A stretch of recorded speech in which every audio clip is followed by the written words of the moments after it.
Yo guys, halo, ketemu lagi bersama Raka Jana di sini dan kita kali ini akan react lagi nih. Karya-karya peserta HNS Premiership. Wah, ini udah semakin seru sih karena apa? Karena udah masuk ke babak 8 besar. Tapi aku mau ingetin buat kalian yang belum nonton di reactionku di babak kualifikasi dan babak grup, jangan lupa nanti linknya aku taruh di kolom komentar ya. Kalian bisa akses dan kalian tonton, itu karyanya juga keren-keren. Oke, sebelum lanjut nih buat reaction, jangan lupa bantu aku mengembangkan channel ini dengan cara di subscribe dan juga nyalakan loncengnya. Thank you. Oke guys, kita akan langsung lihat karya pesertanya sekarang. Dan aku juga udah nggak sabar nih untuk melihat tiap detailnya karena benar-benar wow, keren banget sih. Jadi kita akan mulai dari karyanya Yeon Gatsuyeon.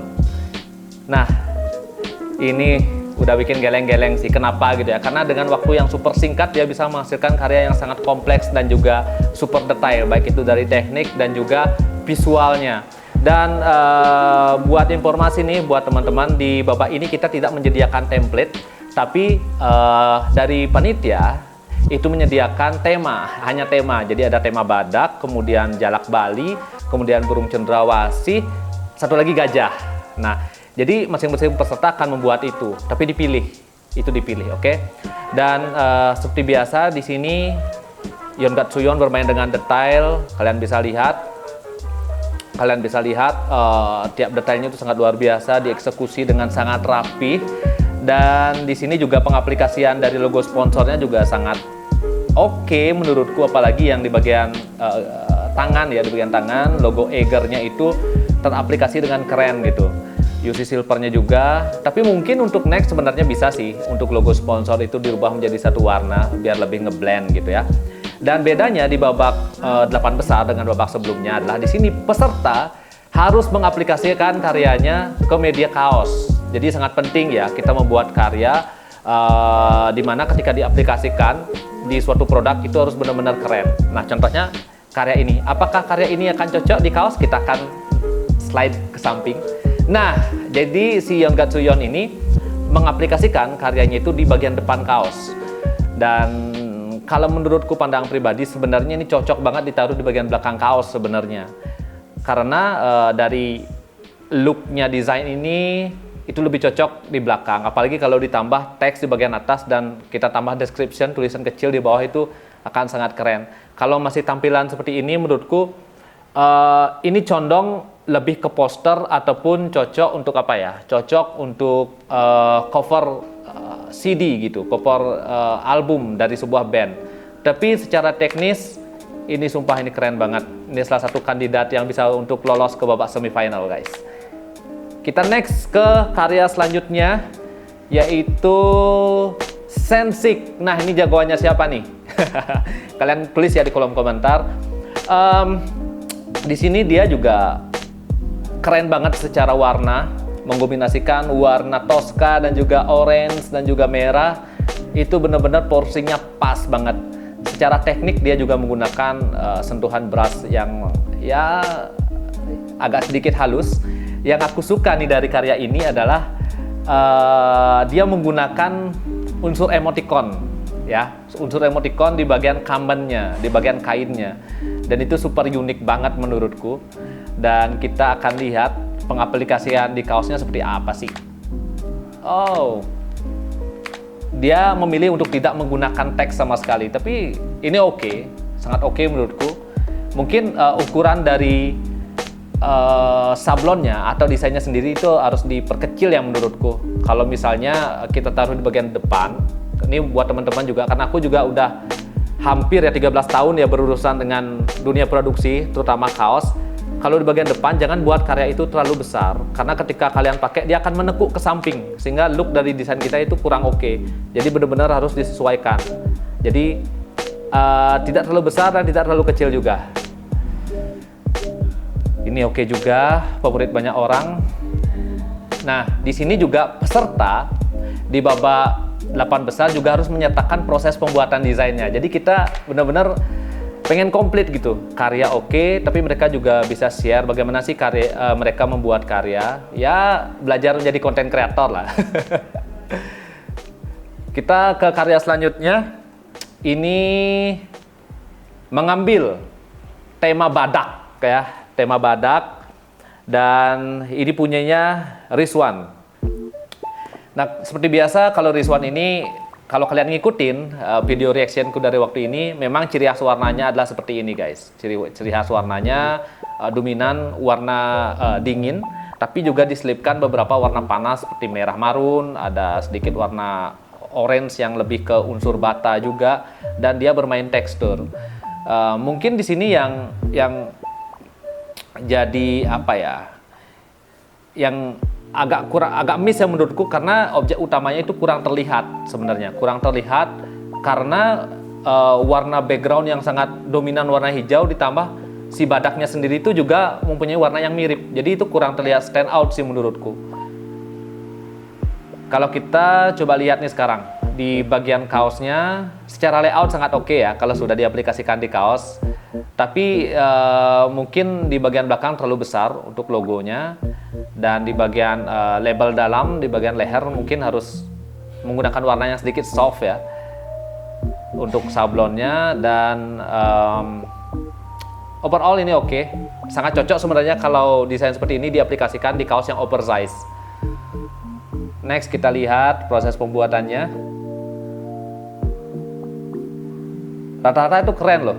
Kalau kita lihat bagaimana mereka berproses membuat karya ini, benar-benar mantap banget lah pokoknya.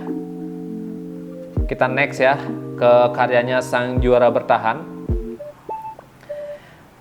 Nah, ini Rauh Supartayasa itu mengambil objek jalak Bali, yaitu burung endemik asal Pulau Dewata Bali, dan di sini dia tetap bermain dengan detail, dengan ornamen Bali yang dia buat apa ya, sedikit dekoratif. Di sini juga dia bermain dengan beberapa apa ya, kayak bunga-bungaan gitu, dan juga beberapa daun, tapi tetap sekarang dia udah tidak bermain unsur asap nih di belakang, tapi dia udah bermain dengan tanaman, dibuat menjadi siluet. Di sini sih seperti biasa ya, karyanya tuh dominan menggunakan warna-warna yang benar-benar warna bright, kemudian warna panas. Tapi ya itu jadi bumerang kadang-kadang kalau kita terlalu banyak menggunakan warna yang dominan, untuk memunculkan satu objeknya itu akan sedikit perlu apa ya, perlu kejelian gitu loh. Apalagi di sini kan sebenarnya yang harus di-highlight adalah si jalak Balinya sendiri. Tapi oke juga kombinasinya, dia menggabungkan wanita, apakah ini sosok legong atau penari Bali aku juga kurang tahu, tapi yang jelas sangat oke sih kombinasinya antara burung dan juga si wanita Balinya. Dan untuk penempatan logo ya masih ya terlihat hanya sekedar ditempel. Ini PR banget untuk ke depan supaya bisa dibuat lebih ngeblend lagi. Ini kaosnya, mungkin untuk pemilihan mock-up itu penting juga ya, untuk apa ya, untuk jenis mock-up yang dipilih itu penting banget, karena itu berpengaruh ketika kalian presentasi nanti. Dan ini cocok juga dibuat oversize, tapi lagi-lagi ukuran dari desainnya terlalu besar sih menurutku. Dan ini dia proses pembuatan desain, dia buat ya itu benar-benar belajar menjadi content creator. Dia cerita sendiri ke aku bahwa wah ini aku tumben beli jadi content creator gitu. Tapi sangat oke. Kita next sekarang ke karyanya.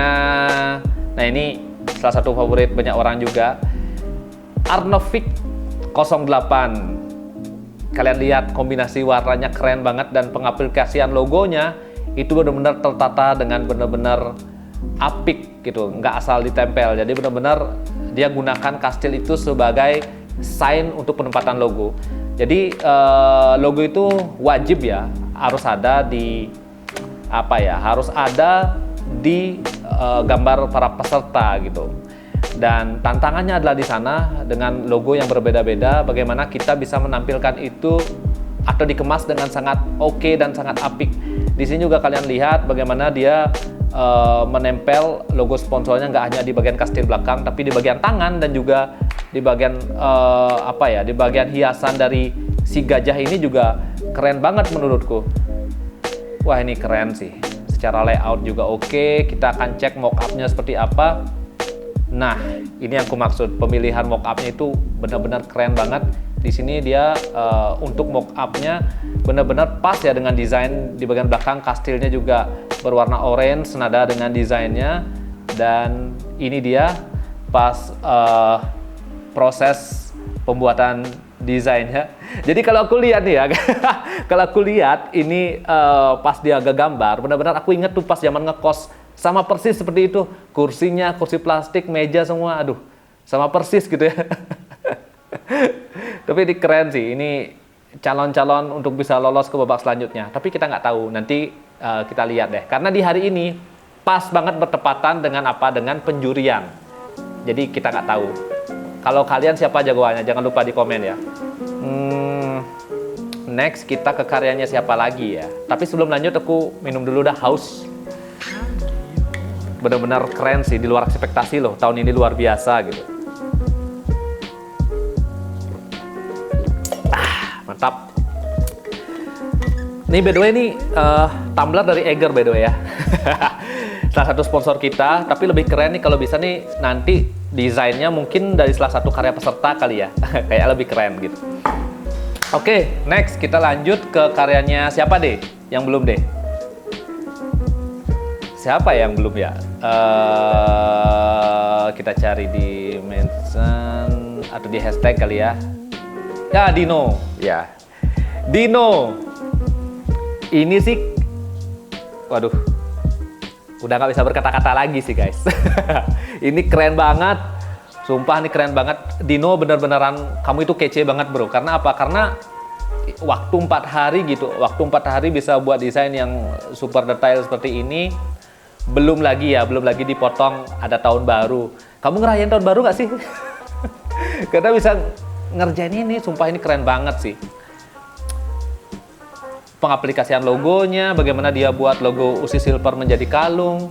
Terus ya itu sih sebenarnya kalau bisa dibikin satu warna aja, nggak apa-apa sih untuk logonya dibikin satu warna biar bisa ngeblend gitu. Asal tidak merubah shape dari logo itu.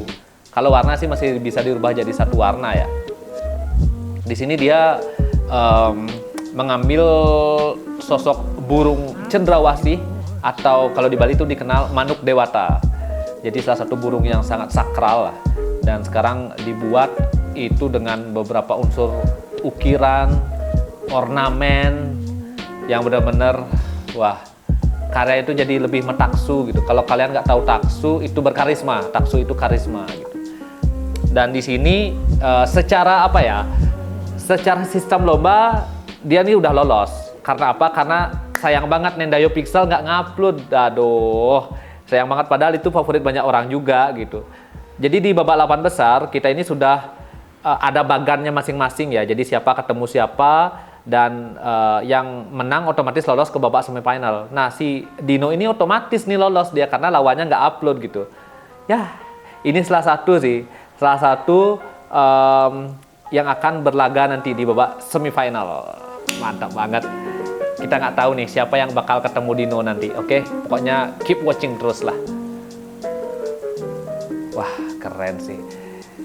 Waduh, bingung nih. Kamu jagoannya siapa deh? Kira-kira aja. Arnovik.